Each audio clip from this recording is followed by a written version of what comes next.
In the heart of rural America, the landscape whispers of peace and abundance.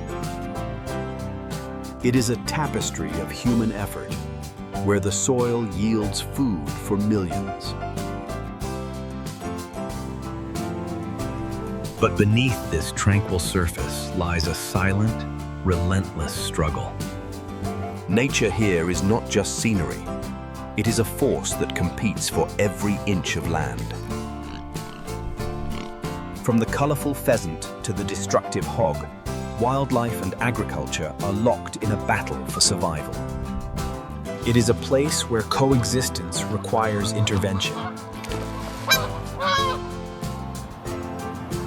To protect crops, safety, and livelihoods, control is not a choice, it is a necessity. This is not about violence. It is about maintaining a delicate, long-term balance. Today, we explore the controversial but essential role of the American farmer and hunter.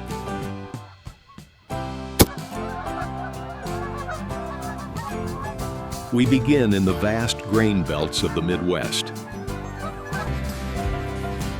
When planting season arrives in Iowa, Kansas, and South Dakota, the soil is turned.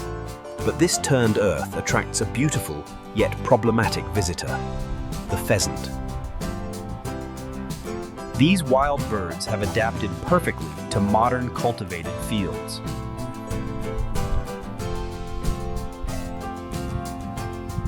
They are drawn to the newly planted seeds and the tender young seedlings.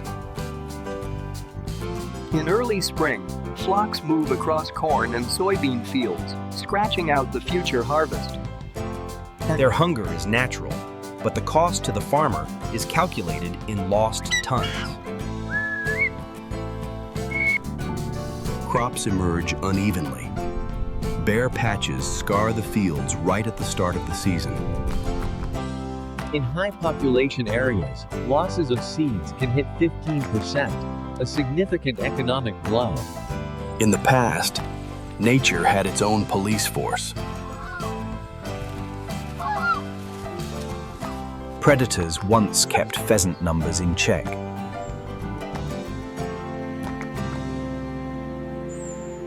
But as farmland expanded, predator habitats shrank.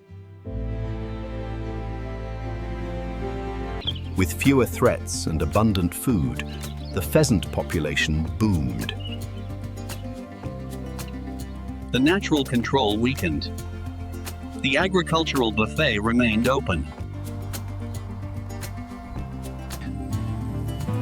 Farmers were forced to step in where nature left off. Active limitation became the only way to prevent long-term damage. In the U.S., this takes the form of seasonal hunting, usually in late fall. It is a regulated, managed activity, not a free-for-all.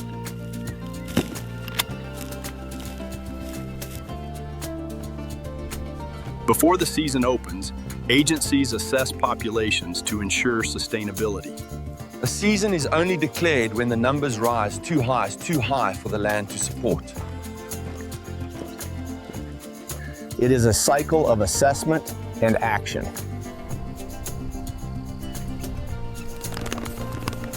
Hunters walk field edges and drainage ditches, the places where birds hide. They act as the predators that are no longer there.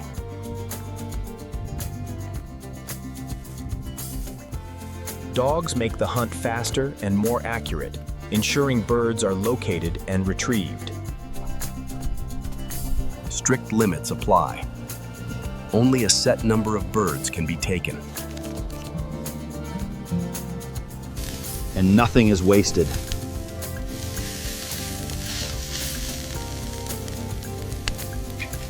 The harvest becomes food, honoring a rural tradition of self-reliance. Legal hunting allows agriculture and wildlife to coexist side by side. But birds are not the only challenge facing the American farmer. On the ground, a larger, more powerful animal stakes its claim. The white-tailed deer.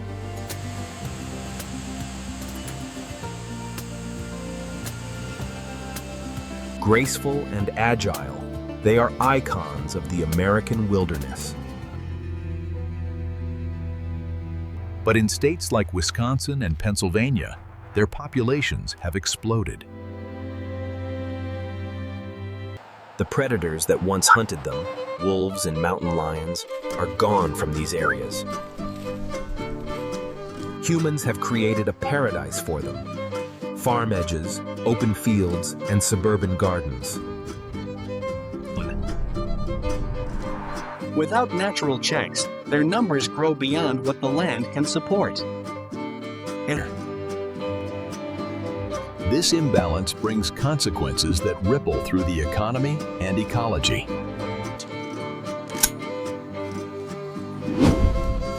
The most visible consequence is on the asphalt. Between 1 and 2 million collisions occur every year in the U.S.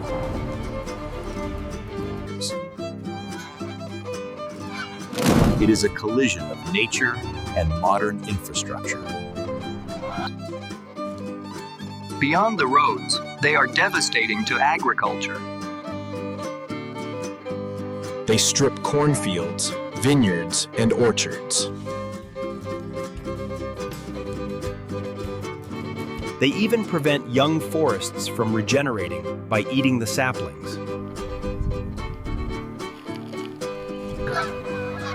And they carry a hidden danger.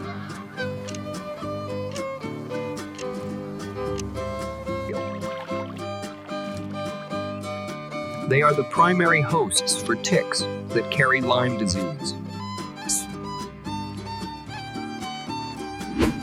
Population control is now a matter of public health. Hunting is permitted not to eliminate the species, but to reduce conflicts.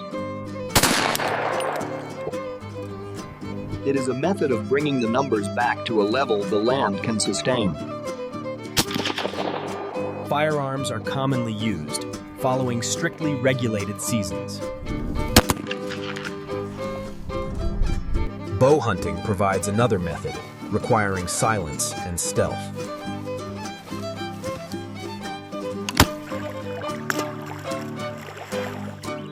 Patience is key. The hunter must be sure of the shot. It is a responsibility to be ethical and efficient.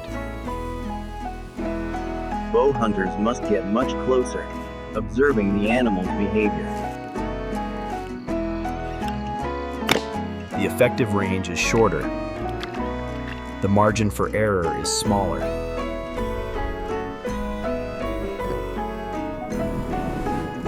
They must choose the exact moment to avoid prolonged suffering. When done correctly, it is a quick, humane end.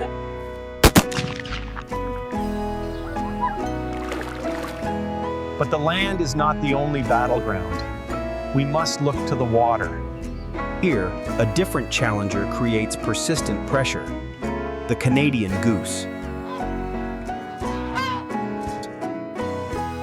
Intelligent and adaptable, they have made our parks and lakes their homes. They live comfortably alongside us, often too comfortably. An adult goose consumes over 2 pounds of vegetation every single day. When hundreds gather, they can strip a field or a riverbank bare in hours. They reproduce quickly, filling ponds with new generations.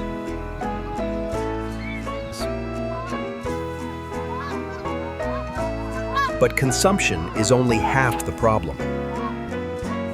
What goes in must come out.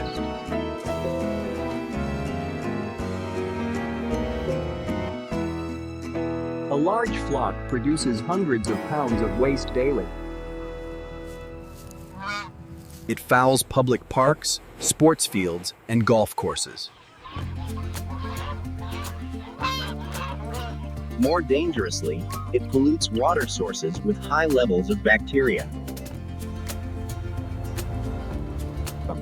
This puts pressure on local drinking water and aquatic ecosystems.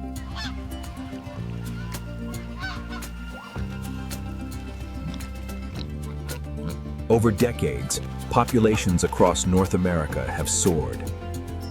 Today, their numbers are estimated in the tens of millions.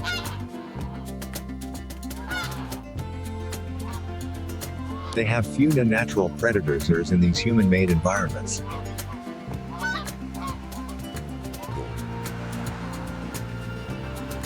To reduce this pressure, legal control measures are applied.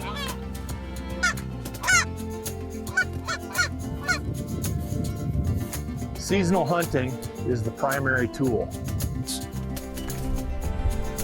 Strict regulations dictate timing, location, and harvest limits.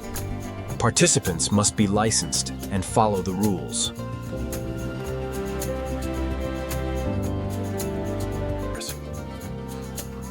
The goal is not elimination, but management.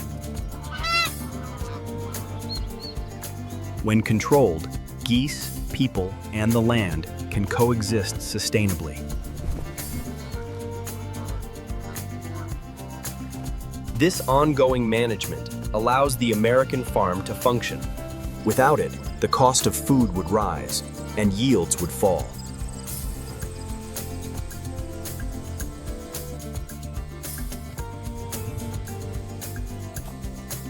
The hunter is often misunderstood.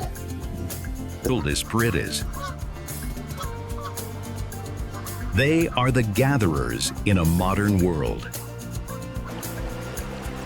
It is a tradition passed down through generations. It requires dedication, waking before the sun. It requires skill, mimicking the sounds of nature. And above all, it requires safety and respect.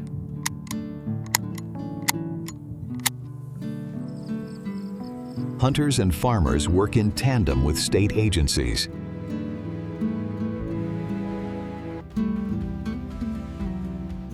Data is collected from every harvest to inform future decisions. In winter, the pressure eases, but the planning continues. Hunters are their nest. Farmers monitor their lands year-round. Signs of intrusion are everywhere.